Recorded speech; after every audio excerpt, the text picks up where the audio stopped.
Assalamualaikum warahmatullahi wabarakatuh. Jumpa lagi dengan saya Ahmad Kardiman di Adkar Channel. Kisah singkat perjalanan Nabi Muhammad SAW dalam sejarah Isra Mi'raj. Setiap tanggal 27 Rajab dalam kalender Hijriah, penanggalan Islam, umat Islam di seluruh dunia memperingati Isra Mi'raj, salah satu peristiwa penting dalam perjalanan dakwah Islam di muka bumi ini. Sejarah Isra Mi'raj berupa perjalanan rohani Nabi Muhammad SAW. Isra dan Mi'raj adalah dua perjalanan, dua mukjizat yang berbeda. Menjelaskan Isra adalah perjalanan yang merupakan mukjizat yang tidak satupun penduduk bumi mampu melakukannya. Maka Mi'raj adalah perjalanan luar biasa dan merupakan mukjizat yang penduduk langit pun tidak akan mampu melakukannya. Sejarah Isra Mi'raj adalah kisah perjalanan Nabi Muhammad SAW dari Masjidil Haram di Mekah hingga Masjid Al-Aqsa di Palestina, dan terus naik menghadap Allah Subhanahu wa Ta'ala hingga sampai batas terjauh yang bisa dicapai makhluk, yaitu Sidratul Muntaha. Sepanjang perjalanan banyak yang disaksikan Rasulullah sebagai bukti keagungan Allah Subhanahu wa Ta'ala dan kasih sayangnya kepada hambanya yang muhsin. Kisah perjalanan Nabi Muhammad ini dijelaskan dalam dua surat yang berbeda dalam Al-Quran. Perjalanan Isra atau perjalanan bumi disebutkan dalam surat Al-Isra surat ke-17 ayat 1, yang artinya Maha Suci Allah yang telah memperjalankan hambanya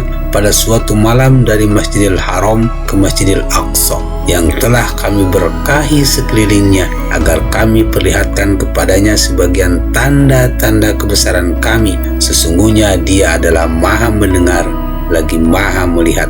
Sedangkan perjalanan Mi'raj naik ke langit disebutkan dalam surat An-Najm surat ke-53 ayat 13 sampai 18, yang artinya, dan sesungguhnya Muhammad telah melihat Jibril itu dalam rupanya yang asli pada waktu yang lain, yaitu di Sidratul Muntaha. Di dekatnya ada surga tempat tinggal. Muhammad melihat Jibril ketika Sidratul Muntaha diliputi oleh sesuai yang meliputinya. Penglihatannya Muhammad tidak berpaling dari yang dilihatnya itu dan tidak pula melampauinya.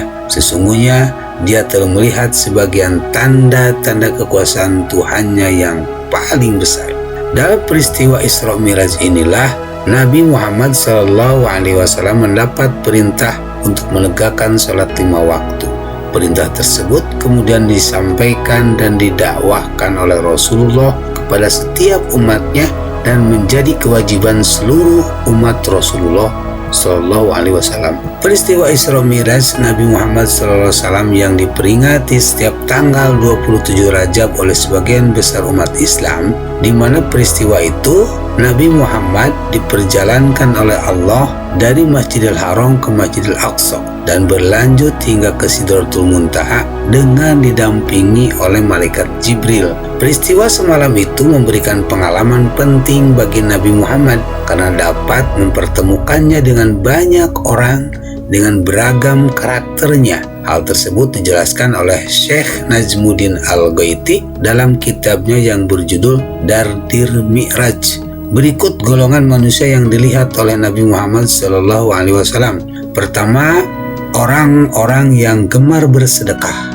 Nabi melihat golongan ini sering memanen tanaman yang baru ia tanam. Setelah dipanen, tanaman tersebut tumbuh kembali. Begitupun seterusnya sehingga hasil panen mereka melimpah ruah. Mereka adalah orang-orang yang menginfakkan hartanya di jalan Allah. Allah Subhanahu wa Ta'ala akan mengganti semua hal yang diinfakkan di jalannya. Golongan kedua adalah orang-orang yang senantiasa berpegang teguh pada agama Allah. Ketika itu Nabi mencium bau harum. Ketika ditanyakan kepada Jibril, bau harum tersebut berasal dari keluarga besar Masyitoh yang dimasak hidup-hidup oleh Fir'aun ketika tidak mau mengakuinya sebagai Tuhan. Ketiga, orang yang malas mengerjakan sholat fardu. Saat itu Nabi melihat sekelompok orang yang kepalanya pecah dan utuh kembali secara berulang-ulang. Nabi begitu iba melihatnya, Jibril menjelaskan kepadanya bahwa mereka adalah orang-orang yang kepalanya berat untuk melaksanakan salat fardu untuk sujud kepada Allah sehingga urung menunaikannya. Itulah siksaan yang akan diterima oleh orang-orang yang malas melaksanakan kewajiban salat fardu di hari pembalasan nanti. Keempat, orang-orang yang enggan bersedekah.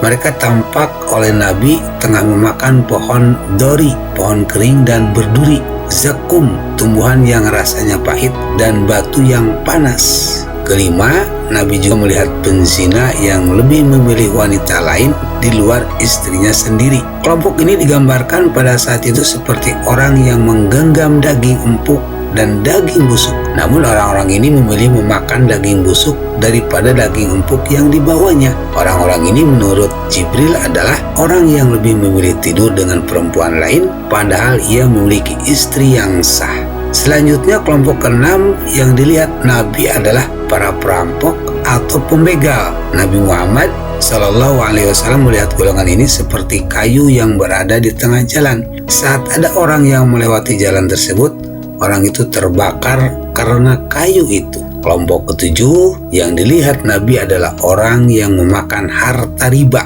Nabi Muhammad SAW menyaksikan perumpamaan golongan ini seperti orang yang berenang di sungai yang penuh darah. Sedangkan kelompok kedelapan yang dilihat Nabi adalah orang yang rakus jabatan. Rasulullah melihat golongan orang yang memikul kayu bakar di pundaknya. Orang-orang yang termasuk golongan ini masih terus menambah kayu bakar yang dipikulnya, walaupun sebenarnya mereka tidak kuat dan tidak sanggup lagi memikulnya. Sementara golongan kesembilan adalah para dai yang tidak mengamalkan ucapannya. Para dai ini dilihat oleh Nabi seperti sekelompok orang yang lidah dan mulut mereka dipotong dengan menggunakan gunting besi. Setelah dipotong, mulut dan lidah mereka tumbuh seperti semula dan dipotong lagi. Peristiwa itu perumpamaan bagi para dai, pendakwah yang hanya mampu ceramah dan berorasi, namun tidak mampu mengamalkan ceramahnya untuk diri sendiri.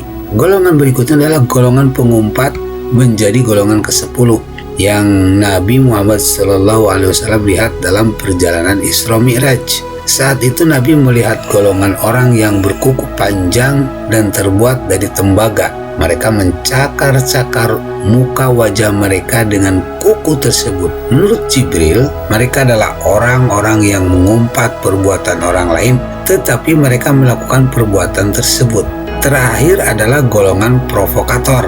Ketika itu Nabi Muhammad SAW melihat seekor sapi yang keluar dari sebuah lubang kecil.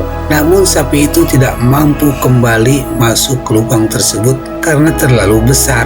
Menurut Jibril, hal itu adalah perumpamaan bagi umat Nabi Muhammad SAW yang melakukan provokasi sehingga menimbulkan masalah besar. Saat tersadar akan ulahnya, ia tidak mampu menyelesaikan masalah besar tersebut. Wallahu a'lam bissawab. Assalamualaikum warahmatullahi wabarakatuh.